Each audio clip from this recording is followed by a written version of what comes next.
नमस्कार, आप देख रहे हैं साधना प्लस और मैं हूं आपके साथ पूजा अग्रवाल। बुलेटिन की शुरुआत करेंगे दिल्ली एनसीआर की खबरों के साथ, लेकिन उससे पहले नजर इस वक्त के हेडलाइंस पर। दिल्ली दंगे के पीड़ितों को केजरीवाल सरकार ने रिकॉर्ड समय में दिया मुआवजा। दिल्ली सरकार की ओर से दिया गया 26 करोड़ रुपए का मुआवजा। सरकार इसे मान रही है एक बड़ी उपलब्धि। 24 घंटे में कोरोना के 10,500 नए केस आए सामने। 5 राज्यों में 86 फीसदी मामले आए सामने। अमित शाह ने कहा टीकाकरण को किया जाए तेज। कोरोना के नए स्ट्रेन को देख दिल्ली एयरपोर्ट पर खास तैयारी। विदेश जाने वाले और विदेश से आने वाले यात्रियों की होंगे जांच। दिल्ली एयरपोर्ट के टर्मिनल 3 पर व्यवस्था तैयारी की गई। दिल्ली एनसीआर में भी लोकल ट्रेन पटरी पर लौटी। 11 महीने बाद शुरू होने से लोगों को मिली राहत। बदलते समय की वजह से परेशान हुए लोग। चलिए शुरुआत करेंगे खबरों से। दिल्ली दंगे के पीड़ितों को केजरीवाल सरकार ने रिकॉर्ड समय में मुआवजा दे दिया है। दिल्ली सरकार की ओर से 2021 दंगा पीड़ित परिवारों को संपत्तियों के हुए नुकसान की भरपाई के तौर पर 26 करोड़ रुपए का मुआवजा दिया गया है। सरकार इसे एक बड़ी उपलब्धि मान रही है और दावा किया जा रहा है कि पहली बार इतनी जल्दी मुआवजा का वितरण किया गया है। अभी भी 1984 के दंगा पीड़ित मददों के लिए भटक रहे हैं। आपको बता दें कि फरवरी 2020 के अंतिम सप्ताह में दिल्ली में दंगा भड़क गया था। मुख्यमंत्री अरविंद केजरीवाल ने उत्तर पूर्व दिल्ली के हिंसा प्रभावित मौजपुर और जाफराबाद सहित कई क्षेत्रों में हालात का जायजा लेने के बाद हर संभव मदद का भरोसा भी दिया था। दंगा प्रभावित इलाकों से कई परिवार अपने घरों को लोग डर के मारे अपना घर छोड़कर सुरक्षित स्थान पर चले गए थे, जबकि कुछ लोग बेघर हो गए थे। चंद दिनों बाद ही लोगों ने वापस लौटने की अपील की गई थी।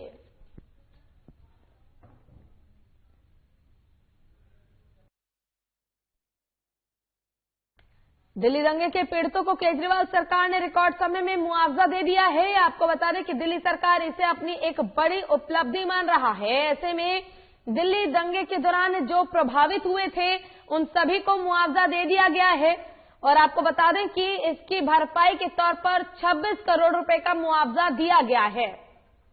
और आपको बता दें कि यह दावा किया जा रहा है कि पहली बार इतनी जल्दी मुआवजा का वितरण किया गया है और अभी भी 1984 के दंगे में पीड़ित मदद के लिए भटक रहे हैं।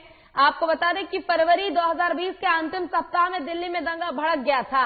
मुख्यमंत्री अरविंद केजरीवाल ने उत्तर पूर्व दिल्ली के हिंसा प्रभावित मौजपुर और जाफराबाद सहित कई क्षेत्रों में हालात का जायजा लेने के बाद हर संभव मदद का भरोसा दिया था।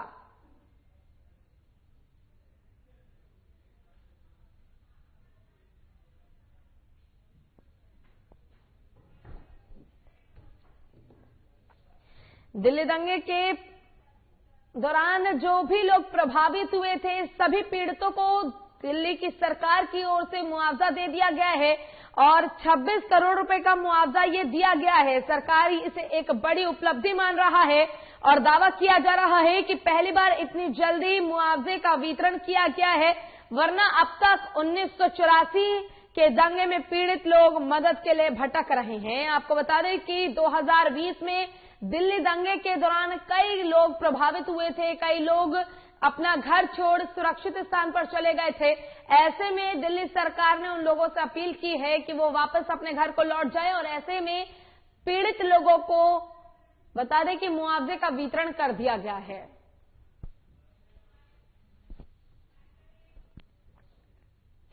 और मुख्यमंत्री अरविंद केजरीवाल ने कृषि कानून को किसानों के लिए डेथ वारंट जैसा बताया है। उन्होंने कहा है कि अगर ये कानून लागू हो जाता है तो किसान चंद पूंजीपतियों के हाथ में चली जाएगी। और ये बातें उन्होंने रविवार को दिल्ली विधानसभा परिसर में किसान नेताओं के साथ हुई बैठक के दौरान कहा है। केजरीवाल ने आगे कहा है कि केंद्र सरकार को किसानों के साथ बातचीत करनी चाहिए। अगर हमारे देश के किसानों की कोई सरकार नहीं सुनेगी तो फिर कौन सुनेगा। साथ ही उन्होंने मांग की है कि केंद्र सरकार तीनों काले कानून को तुरंत वापस ले और स्वामीनाथन आयोग के मुताबिक सभी फसलों को एमएसपी पर खरीद की गारंटी दी जाएगी।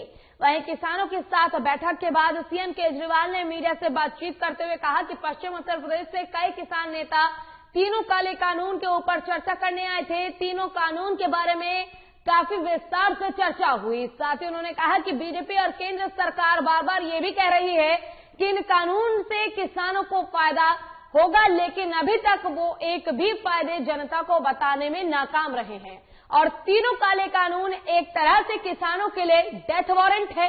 देश के किसान अपने ही खेत में मजदूरी करने के लिए विवश हो चुके हैं।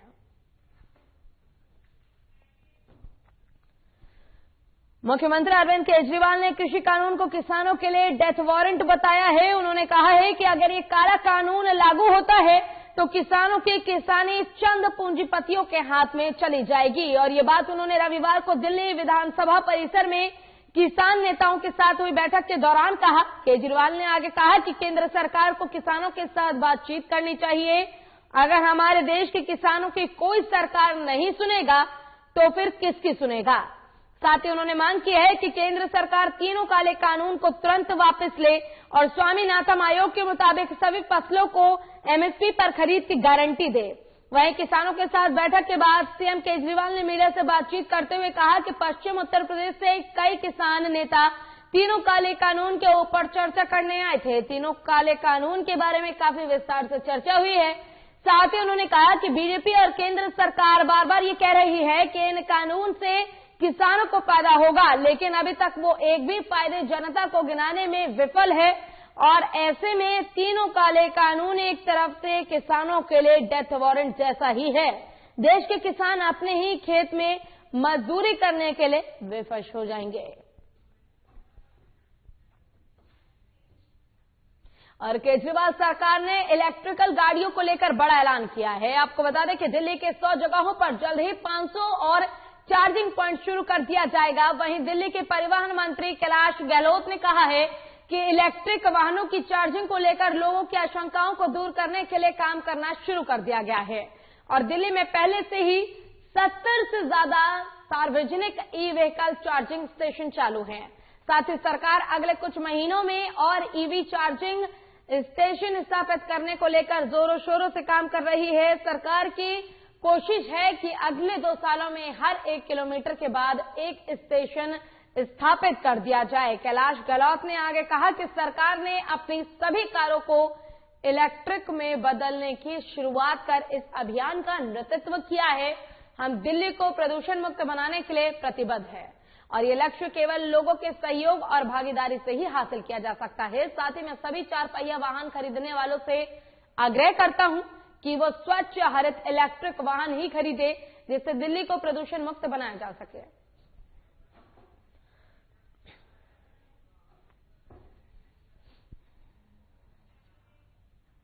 और भारतीय किसान यूनियन लोक शक्ति के राष्ट्रीय अध्यक्ष मास्टर शिवराज सिंह ने कहा है कि आंदोलन के लिए अब विदेश से फंडिंग नहीं मिल रही है, इसलिए किसान नेताओं पीछे हट गए हैं। आपको बता दें कि किसान पिछले 2.5 महीने से ज्यादा से दिल्ली के बॉर्डर पर जमे हुए हैं।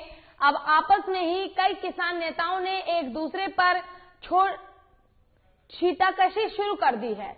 बताते चले कि भारतीय किसान यूनियन के राष्ट्रीय अध्यक्ष मास्टर शिवराज सिंह ने कहा है कि उनके पास विदेशी फंडिंग खत्म हो गई है। उन्होंने कहा कि खुशी मनाओ, मिठाई बांटो, क्योंकि किसानों के पीछे अब कोई भीड़ नहीं है। साथ ही ये भी कहा कि ट्रैक्टर रैली के लिए 3 लाख रुपए देने पड़े थे। वहीं शिवराज सिंह ने कहा कि राजपूतों में पृथ्वीराज भी पैदा हुए थे और जयचंद भी पैदा हुए थे। उन्होंने अपने पड़ोसी गांव के कुछ लोगों को ये कहा था।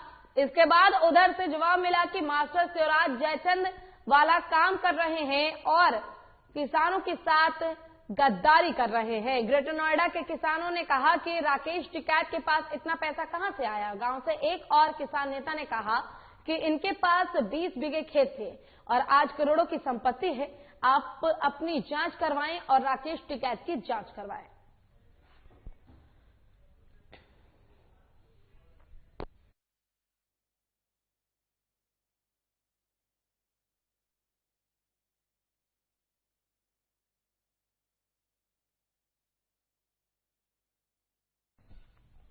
और भारतीय किसान यूनियन लोक शक्ति के राष्ट्रीय अध्यक्ष मास्टर शिवराज सिंह ने कहा है कि आंदोलन के लिए अब विदेश से फंडिंग नहीं मिल रही है, इसलिए किसान नेताओं ने पीछे कोई अब नहीं खड़ा है। आपको बता दें कि किसान पिछले 2.5 महीने से ज्यादा से दिल्ली के बॉर्डर पर जमे हुए हैं। अब आपस में ही कई किसान नेताओं ने एक दूसरे पर छींटाकशी शुरू कर दी है। बताते चले कि भारतीय किसान यूनियन के राष्ट्रीय अध्यक्ष मास्टर शिवराज सिंह ने कहा है कि उनके पास विदेशी फंडिंग खत्म हो गई है। उन्होंने कहा कि खुशी मनाओ, मिठाई बांटो, क्योंकि किसानों के पीछे अब कोई भीड़ नहीं है। साथ ही ये भी कहा कि ट्रैक्टर रैली के लिए 3 लाख रुपए देने पड़े थे। वहीं शिवराज सिंह ने कहा कि राजपूतों में पृथ्वीराज भी पैदा हुए थे और जयचंद भी पैदा हुए थे। उन्होंने अपने पड़ोसी गांव में कुछ लोगों को ये कहा था।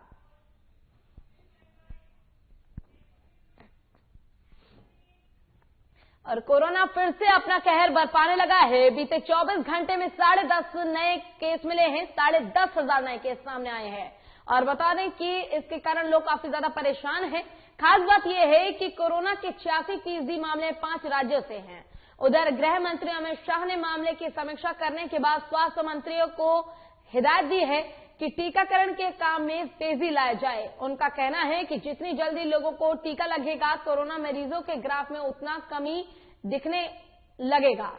और गृह मंत्री अमित शाह ने अब तक हुए टीकाकरण और आगे की तैयारियों की समीक्षा करने के बाद कोरोना के बढ़ते प्रसार को रोकने के लिए तत्काल कदम उठाने को कहा है। बैठक में केंद्रीय स्वास्थ्य मंत्री हर्षवर्धन के साथ ही कोरोना टीकाकरण से जुड़े सभी अहम व्यक्ति मौजूद थे। सूत्रों का कहना है कि शाह ने वैक्सीन की उपलब्धता और बड़ी संख्या में लोगों के टीकाकरण अभियान को संभालने के लिए कोविन प्लेटफॉर्म की तैयारी पर संतोष जताया।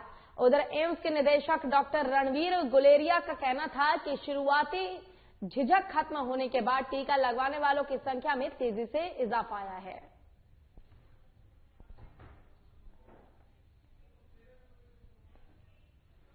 और कोरोना के नए स्ट्रेन को देखते हुए दिल्ली एयरपोर्ट पर फिर से खास तैयारी की गई है। विदेश यात्रा पर जाने वाले और विदेश यात्रा से आने वाले यात्रियों के लिए RT-PCR जांच आवश्यक हो गई है। दिल्ली एयरपोर्ट के टर्मिनल 3 पर भी व्यापक तैयारी की गई है। एयर सुविधा पोर्टल भी लॉन्च किया गया है। भारत के किसी अन्य राज्यों से भी आने वाले फ्लाइट के यात्री जिन्हें विदेश रवाना होना है या विदेश से आने वाले यात्री जिन्हें दिल्ली से अन्य राज्यों में जाना है, उनकी जांच टर्मिनल 3 पर की जाएगी। यात्रियों के लिए कोरोना टेस्ट के लिए प्रशिक्षण पैकेज भी लॉन्च किया गया है। यात्रियों को सेल्फ डिक्लेरेशन फॉर्म और नई दिल्ली एयरपोर्ट.in पर जांच रिपोर्ट अपलोड करना होगा। विदेशों से आने वाले यात्रियों को दिल्ली से अन्य राज्यों में उड़ान भरने के लिए 72 घंटे के भीतर वाले RT-PCR प्रशिक्षण रिपोर्ट ऑनलाइन अपलोड करनी होगी।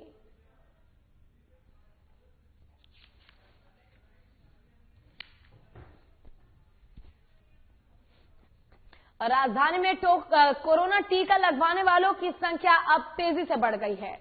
टीकाकरण अभियान में सोमवार को रिकॉर्ड 27,219 कर्मचारियों को टीका लगाया गया। 21,760 को टीके की पहली और 5,459 को दूसरी खुराक दी गई। वैक्सीन लगने के बाद 8 लोगों को हल्का बुखार और दर्द की शिकायत हुई।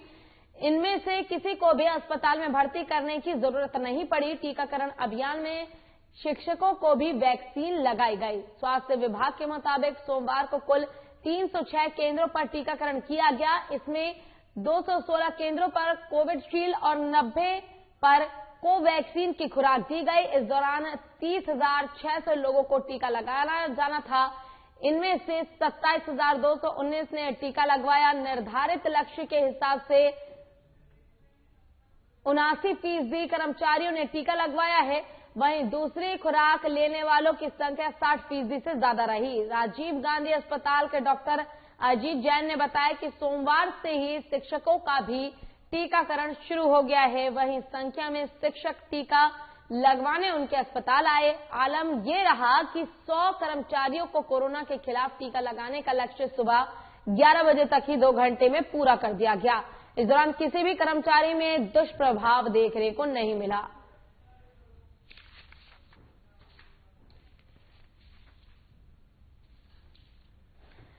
राजधानी में कोरोना टीका लगवाने वाले की संख्या अब तेजी से बढ़ रही है।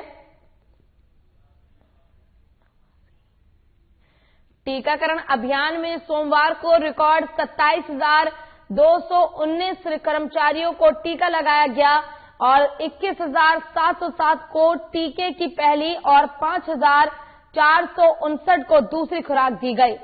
वैक्सीन लगने के बाद 8 लोगों को हल्के बुखार और दर्द की शिकायत हुई। इनमें से किसी को भी अस्पताल में भर्ती कराने की जरूरत नहीं पड़ी। अभियान में शिक्षकों को भी वैक्सीन लगाई गई और स्वास्थ्य विभाग के मुताबिक सोमवार को कुल 306 केंद्रों पर टीकाकरण किया गया और इसमें से 90 पर कोवैक्सीन की खुराक दी गई है और इस दौरान 30,600 लोगों को टीका लगाया गया था। 79% कर्मचारियों ने टीका लगवाया। वहीं दूसरी खुराक लगवाने वालों की संख्या 60% से ज्यादा रही। राजीव गांधी अस्पताल के डॉक्टर अजीत जैन के मुताबिक सोमवार से ही शिक्षकों का टीकाकरण किया जाना शुरू कर दिया गया था। और दिल्ली एनसीआर में भी लोकल ट्रेनें पटरी पर लौट आई हैं। 11 महीने बाद इनके शुरू होने से लोगों को कुछ राहत मिली है, लेकिन पहले दिन ट्रेनों के बदले नंबर बदलते समय और बढ़े हुए टिकट दर की वजह से उन्हें परेशानी भी हो रही है। कई लोगों को शंका रही कि दिल्ली या एनसीआर के स्टेशन पर पहुंच तो जाएंगे, लेकिन वापसी कैसे होगी। इसका कारण ये भी अभी पटरी पर कम संख्या में ट्रेनें हैं, ये भी रहा और इसी कारण यात्रियों का टोटा रहा। नई दिल्ली स्टेशन से महज 100 अनारक्षित टिकट बिकी। कोरोना के कारण लगाए गए लॉकडाउन के कारण दिल्ली एनसीआर में पैसेंजर ट्रेनों का परिचालन 11 महीने बाद शुरू हुआ है। इनमें अनारक्षित टिकट से यात्रियों ने सफर किया, इस वजह से उन्हें किराया ज्यादा चुकाना पड़ा। सबसे कम दूरी के लिए यात्रियों को 10 की जगह 30 रुपए खर्च करने पड़े।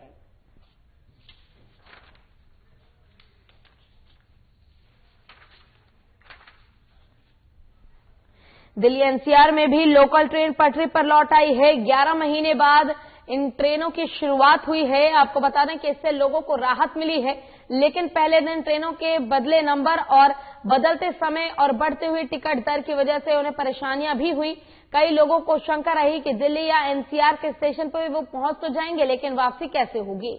इसका कारण ये भी अभी रहा कि पटरी पर कम संख्या में ट्रेनें चल रही हैं। इसी कारण यात्रियों का टोटा रहा। नई दिल्ली स्टेशन से महज 10 अनारक्षित टिकटें बिकी। कोरोना के कारण लगाए गए लॉकडाउन के कारण दिल्ली एनसीआर में पैसेंजर ट्रेनों का परिचालन 11 महीने बाद शुरू हुआ। इनमें अनारक्षित टिकट से यात्रियों ने सफर किया, इस वजह से उन्हें किराया ज्यादा चुकाना पड़ा। सबसे कम दूरी के लिए यात्रियों को 10 की जगह 30 रुपए खर्च करने पड़े।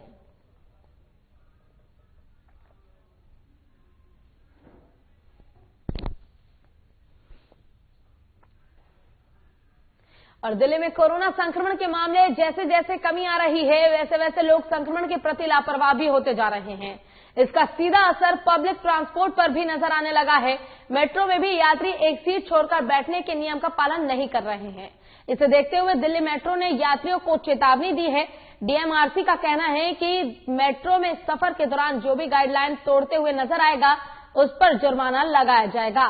साथ ही नियम तोड़ने पर मेट्रो की तरफ से 5 महीने में 19,386 लोगों पर जुर्माना किया भी जा चुका है। वहीं डीएमआरसी के मुताबिक यात्रियों की सुरक्षा को देखते हुए सभी मेट्रो स्टेशन और मेट्रो लाइन पर फ्रंटलाइन स्क्वाड टीम बनाई गई थी और जो लगातार मेट्रो के भीतर और बाहर लोगों की जांच करती है। इसके अलावा टीम के सदस्य यात्रियों से कोविड गाइडलाइन का पालन करने की अपील करते नजर आए और जो यात्री मेट्रो में स्टेशन या मेट्रो यात्रा के दौरान मास्क का प्रयोग करते नजर नहीं आए, उन पर 200 रुपए का जुर्माना भी लगाया जा रहा था।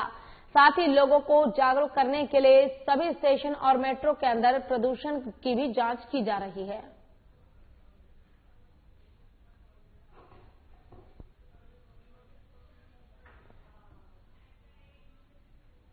और टूलकिट मामले में दिल्ली पुलिस की जांच में रोजाना नए खुलासे हो रहे हैं। पहले टूलकिट की साजिश पर पर्दा डालने के लिए दूसरी टूलकिट तैयार की गई। हालांकि दूसरी टूलकिट में भी ट्विटर पर तूफान लाकर बड़े पैमाने पर हिंसा फैलाने की साजिश थी। इसलिए आरोपियों ने किसान और उनके नेताओं से कॉन्ट्रैक्ट किया और दूसरी टूलकिट तैयार की गई। आपको बता दें कि टूलकिट को तैयार करने वाली पर्यावरण कार्यकर्ता दिशा रवि की जमानत पर मंगलवार को फैसला सुनाया जाएगा। वहीं दिल्ली पुलिस के स्पेशल सेल के एक अधिकारी ने बताया कि पहले टूल किट में इंटरनेशनल लेवल पर देश और सरकार की छवि को खराब करने और बड़े पैमाने पर हिंसा करने की साजिश रची गई थी। साथ ही पहले टूलकिट में देश को तोड़ने वाली बातें भी कही गई थी। हालांकि पुलिस अभी मामले की जांच कर रही है। किसान नेताओं को आरोपी अपने साथ कैसे जोड़ती है।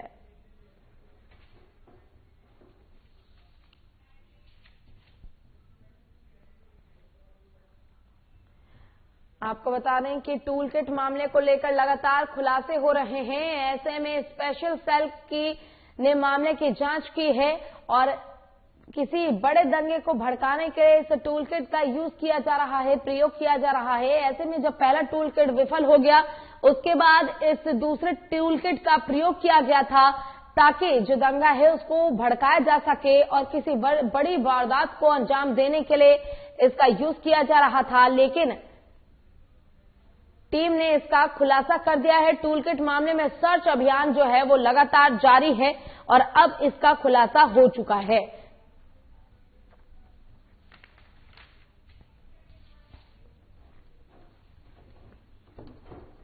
टूलकिट मामले में सर्च अभियान चलाया जा रहा है, जिसके दौरान ये खुलासा हुआ है कि टूलकिट को पहले जिसका सर्च ऑपरेशन के दौरान जिसे खोज लिया गया था, उसके बाद दूसरे टूलकिट का प्रयोग किया जा रहा था किसी बड़ी घटना को अंजाम देने के लिए। उसका भी खुलासा अब टीम द्वारा किया गया है, प्रशासन द्वारा कर दिया गया है और उस घटना को घटित होने से रोक लिया गया है। आपको बता दें कि लगातार इस प्रकार की घटनाओं को अंजाम देने के लिए लगे हुए हैं लोग और ऐसे में प्रशासन की तरफ से सतर्कता के बाद इन्हें रोक लिया गया।